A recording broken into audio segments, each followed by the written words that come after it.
ಮಾನ್ಯ ಸದಸ್ಯ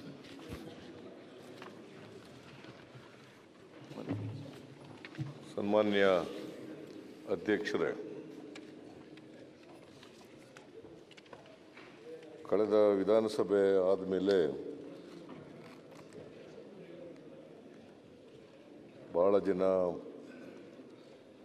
ಶಾಸಕರಾಗಿದ್ದಂಥವರು, ಮಂತ್ರಿಗಳಾಗಿದ್ದಂಥವರು ಮತ್ತು ಬೇರೆ ಬೇರೆ ಕ್ಷೇತ್ರಗಳಲ್ಲಿ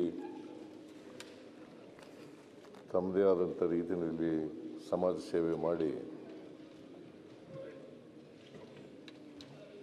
ಅವರು ಅವರ ಕ್ಷೇತ್ರದಲ್ಲಿ ಛಾಪನ್ನು ಹೋಗ್ತಿದ್ದಾರೆ. ಸೊ ಅವರೆಲ್ಲರ ಸಂತಾಪ ಸೂಚನೆಯನ್ನು ತಾವು ಮಂಡಿಸಿದ್ದೀರಿ. ನಿಮ್ಮ ಸಂತಾಪ ಸೂಚನೆ ನಿರ್ಣಯವನ್ನು ಬೆಂಬಲಿಸ್ತಾ ಅವರೆಲ್ಲರಿಗೂ ಕೂಡ ಅವರ ಆತ್ಮಕ್ಕೆ ಚಿರಶಾಂತಿ ದೊರಕಲಿ, ಅವರ ಕುಟುಂಬ ವರ್ಗದವರಿಗೆ ಅವರ ಸಾವಿನ ದುಃಖವನ್ನು ಭರಿಸ್ತಕ್ಕಂಥ ಶಕ್ತಿ ನೀಡಲಿ ಅಂತೇಳಿ ದೇವರಲ್ಲಿ ಪ್ರಾರ್ಥನೆಯನ್ನು ಮಾಡ್ತೇನೆ. ಬೇಗನೆ ರಾಮಯ್ಯನವರು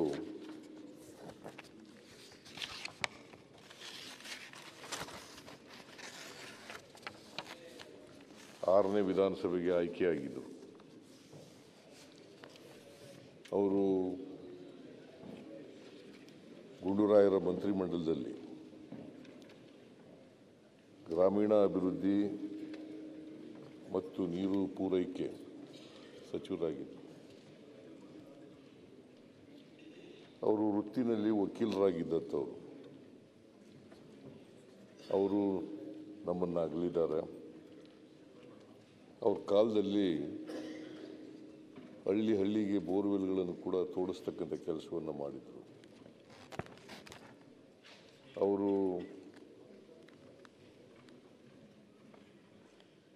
ಶೃಂಗೇರಿ ವಿಧಾನಸಭಾ ಕ್ಷೇತ್ರದಿಂದ ಶಾಸಕರಾಗಿದ್ದಂಥವರು.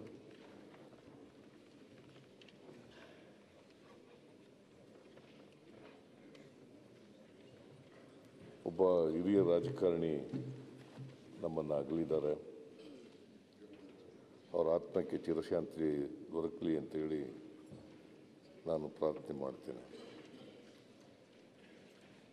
ಕಾಕಾಸೋ ಪಾಂಡುರಂಗ ಪಾಟೀಲ್ ಇವರು ಕೂಡ ನಿಧನರಾಗಿದ್ದಾರೆ. ಹುಕ್ಕೇರಿ ತಾಲೂಕಿನ ಕಣಗಲ ಜಿಲ್ಲಾ ಪಂಚಾಯತಿ ಸದಸ್ಯರಾಗಿದ್ದರು. ಆ ಮೂಲಕ ರಾಜಕೀಯ ಪ್ರವೇಶ ಮಾಡಿ ಬೆಳಗಾಂನ ಕೇಂದ್ರ ಸಹಕಾರ ಬ್ಯಾಂಕ್ನ ನಿರ್ದೇಶಕರಾಗಿ ಕಾರ್ಯನಿರ್ವಹಿಸಿದರು. ಅವರು ಸಹಕಾರಿ ಕ್ಷೇತ್ರ, ರಾಜಕೀಯ ಮತ್ತು ನೀರಾವರಿ ಕ್ಷೇತ್ರಗಳಲ್ಲಿ ಭಾಳ ಆಸಕ್ತಿ ಹೊಂದಿದ್ದಂಥವರು. ಇವರು 3 ಬಾರಿ ಬೆಳಗಾವಿಯ ನಿಪ್ಪಾಣಿ ಕ್ಷೇತ್ರದಿಂದ ಆಯ್ಕೆಯಾಗಿದ್ದಂಥವರು. ಅವರು ನಮ್ಮನ್ನು ಇತ್ತೀಚೆಗೆ ಅಗಲಿದ್ದಾರೆ. ಅವರ ಆತ್ಮಕ್ಕೂ ಕೂಡ ಶಾಂತಿ ದೊರಕಲಿ ಅಂತೇಳಿ ಪ್ರಾರ್ಥನೆ ಮಾಡ್ತೇನೆ. ಶಿವರಾಜ್, ಏನು ಸಂತಾಪ ನಡೀತಿದೆ, ನೀವೆಲ್ಲ ಮಾತಾಡಿದ್ರೆ ಸಂತಾಪ ಯಾಕೆ ಬೇಕು? ಬಾರಪ್ಪ ಮಂತ್ರಿ, ನೀವು ಯಾಕೆ ಇಲ್ಲಿ ಒಂದು ಪಾವಿತ್ರತೆ ಇಲ್ವಾ ಸಂತಾಪಕ್ಕೆ? ಯಾರಿಗೆ ಮಾತಾಡಬೇಕಿದ್ರೆ ಹೊರಗೆ ಹೋಗಿ ಮಾತಾಡಿ. ಇಲ್ಲಿ ಏನೋ ಒಂದು ದುಃಖದ ವಿಚಾರ ಆಗಿ ತೀರೋಗಿದೆ, ಅವರಿಗೆ ಸಂತಾಪ ವ್ಯಕ್ತಪಡಿಸಿದ್ದಾರೆ. ಅವರ ಕುಟುಂಬದ ಅಭಿಮಾನ ನೋಡ್ತಾ ಇದ್ದಾರೆ.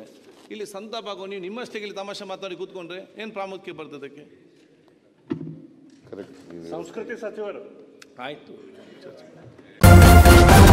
ನ್ಯೂಸ್ ಫಸ್ಟ್ ನಿರ್ಭೀತಿಯಿಂದ ನಿಮ್ಮ ಪರವಾಗಿ.